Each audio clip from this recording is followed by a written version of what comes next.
বর্ষাকালে ঘুরতে যাওয়ার জন্য যে কোনো ভ্রমণ পিপাসুর ভ্রমণের তালিকায় রয়েছে নিকলি হাওরের নাম। মূলত নিকলি উপজেলার হাওর এই নিকলি হাওর, যার নামকরণ করা হয়েছে নিকলি উপজেলার নাম থেকেই। কিশোরগঞ্জের এই উপজেলা থেকে হাওরটির উৎপত্তি হয়েছে। পানি এবং উপরের আকাশের এক অদ্ভুত মিলন সরাসরি নিজ চোখে উপভোগ করার উদ্দেশ্যে সারা বছর এই পর্যটন এলাকাটিতে ভিড় লেগেই থাকে। সারা বছর নিজের কাজ নিয়ে ব্যস্ত থাকতে থাকতে যারা একটুখানি প্রশান্তির খোঁজে দেশ বিদেশের বিভিন্ন স্থানে ঘুরে বেড়ায়, নিকলি হাওর সেই সকল ভ্রমণ পিপাসুদের কাছে হতে পারে পারফেক্ট চয়েস। আর এবারের ঈদের লম্বা ছুটি পেয়ে আমরাও এই জায়গাটায় ঘুরে আসতে একেবারেই মিস করতে চাইলাম না। তো চলুন আপনাদেরকে সাথে নিয়ে ঘুরে বেড়াই বহুদিন ধরে আমাদের বাকেট লিস্টে থাকা এই নিকলি হাওর। আজ 13ই জুন 2025 সাল। সকাল 7:30টায় ঘুম থেকে উঠে আমরা রেডি হয়ে নিলাম হাওরের উদ্দেশ্যে যাত্রার জন্য। আমরা যেহেতু বাইকে করেই আজ রওনা দেওয়ার প্ল্যান করেছি, তাই বাইকে করে হাওর ঘুরে বেড়ানোর অসাধারণ অভিজ্ঞতা তো আপনাদের শেয়ার করতেই থাকবো।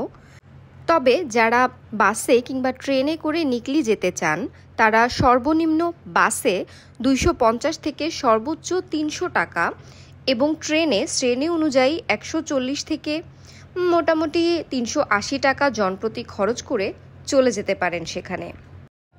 ঢাকার গোলাপবাগ এবং গুলিস্তান থেকে যাতায়াত ও অনন্যা সুপারবাস পেয়ে যাবেন, অথবা মহাখালী থেকে জলশিরি বাসে করে কিশোরগঞ্জের কটিয়াদি উপজেলায় আসতে হবে। সময় লাগবে আনুমানিক 2.5 থেকে 3 ঘন্টার মতো। আর ট্রেনে আসতে চাইলে 11 সিন্ধুর প্রভাতী ট্রেনে আসতে পারেন। এটি বুধবার ছাড়া সপ্তাহে বাকি 6 দিন কমলাপুর রেল স্টেশন থেকে সকাল 7:15 যাত্রা করে। কিশোরগঞ্জের এই হাওর মূলত সেখানকার নিকলি, মিঠামাইন, অষ্টগ্রাম ও ইটনা এই 4টি উপজেলার মাঝে বয়ে চলা বড় সড়ো একটি জলাধার। এখানে ঘুরতে এসে গ্রামীণ পরিবেশ উপভোগের সাথে সাথে কিছুটা দ্বীপ উপভোগের ফিলিংসও পাবেন। খণ্ড খণ্ড গ্রাম এবং সেসব গ্রামের মাঝখানে কোথাও কোথাও হাওরের খণ্ডাংশ। এ যেন গ্রামে ছড়িয়ে ছিটিয়ে থাকা কোনো এক প্রাকৃতিক দ্বীপ। নিকলি উপভোগের শ্রেষ্ঠ সময় অবশ্যই বর্ষাকাল, কেননা এই সময় হাওর পানিতে টইটুম্বুর হয়ে থাকে। ফলে বর্ষার পানিতে থই থই করা হাওরের বুকে নৌকায় করে ঘুরে বেড়ানো নিঃসন্দেহে যে কারো জীবনে একটি শ্রেষ্ঠ মুহূর্ত উপহার দিতে বাধ্য। সেই সাথে এই হাওরে দেখা মিলবে অসংখ্য হিজল গাছের। এসব গাছের অর্ধেক কিংবা কখনো কখনো পুরো অংশটাই পানির মাঝে ডুবে থাকে, ফলে দেখতে অপূর্ব দেখায়। আমরা পথিমধ্যে ব্রেকফাস্ট সেরে নিয়ে আবার রওনা হই। কিশোরগঞ্জে পৌঁছাই দুপুর 1টার দিকে। যারা বাসে করে বা ট্রেনে করে আসবেন, তারা কিশোরগঞ্জ থেকে সিএনজিতে করে জনপ্রতি 50 থেকে 70 টাকা খরচ করে চলে যেতে পারেন হাওরে।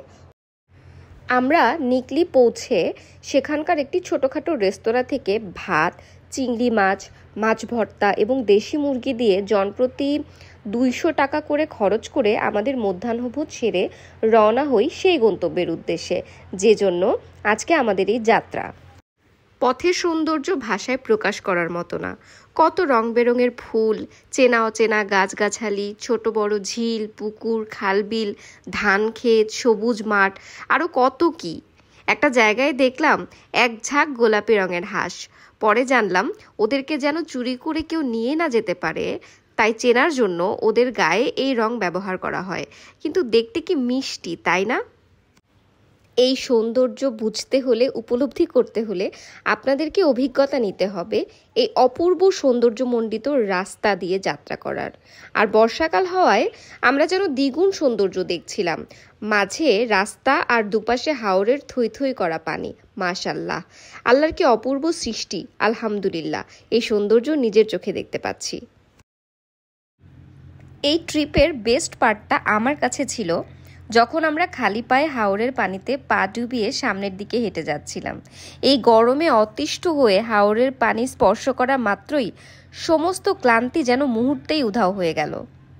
মোটামুটি একটা বেলা এই হাওরের মাঝে কাটিয়ে ধীরে ধীরে বিকেলবেলা আমাদের ফিরে যাবার পালা। যেতে মন না চাইলেও ফিরতে তো হয়ই।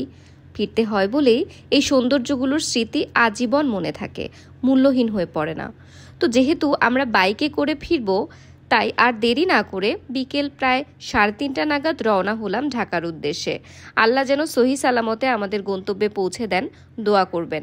আর আজকের ভিডিও ভালো লাগলে like, comment, share and subscribe করে পাশে থাকবেন। আর ফেসবুকে ফলো করতে ভুলবেন না প্লিজ। আজকের জন্য আল্লাহ হাফিজ, দেখা হবে নতুন কোনো ভিডিওতে। Bye bye.